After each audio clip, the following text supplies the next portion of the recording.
మీద మీ మున్సిపాలిటీని ముంచుతున్నారు, సదాశివపడిని ఆదరణ చేస్తున్నారు. కాబట్టి ఒక్కసారి ఆలోచించారు. ఎలక్షన్ ఏదైనా అవినీతికి ఆస్కారం లేకుండా ఓటైంది, పనిచేసే ఓటైంది.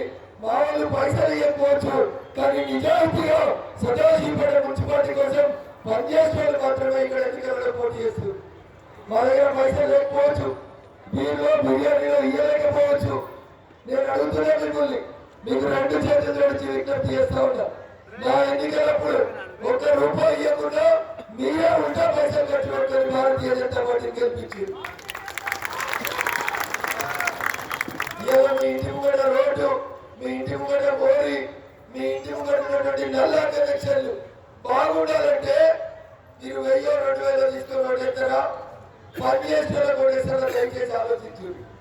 ఇచ్చేటోడు ఎందుకు ఇస్తున్నాడు, ఇచ్చేటోడు ఎందుకు ఇస్తున్నాడో ఒకసారి ఆలోచించండి. ఇవాళ 10 లక్షలు పెట్టుబడి పెట్టి గెలిచిన కౌన్సిలర్ రేపు ఏం చేస్తాడు మన బస్తీకి ఒకసారి ఆలోచించాలి. ఏం చేస్తాడు? రియల్ ఎస్టేట్ చేస్తాడు, రియల్ ఎస్టేట్ చేస్తాడు. రోడ్ వేస్తానికి ఎవరైనా కాంట్రాక్టర్ వస్తే ఈ ఇల్లు స్లాబ్ వేసిరు, మీ ఇల్లు కూడా స్లాబ్ వేసుకుంటారు. 100 ఏళ్ళు ఉంటాయి ఒకసారి స్లాబ్ వేస్తే. కానీ మీ ఇంటి కూడా సీసీ రోడ్డు చూడరు. ఇంటికి పోయినాక ఏడాది కాకనే ఏం చేస్తుంది? కంకర చేస్తుంది, సిమెంట్ కనబడదు. ఆల్రెడీ కంకర చేస్తుంది.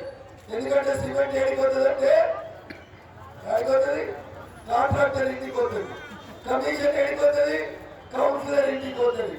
అందుకని రోడ్ ఏమవుతుంది? కంకర చేస్తుంది. ఈ ఇల్లు కట్టే 50 ఏళ్ళు ఉంటుంది, కనీసం దాని స్లాబ్ కింద చెక్కు జరగదు.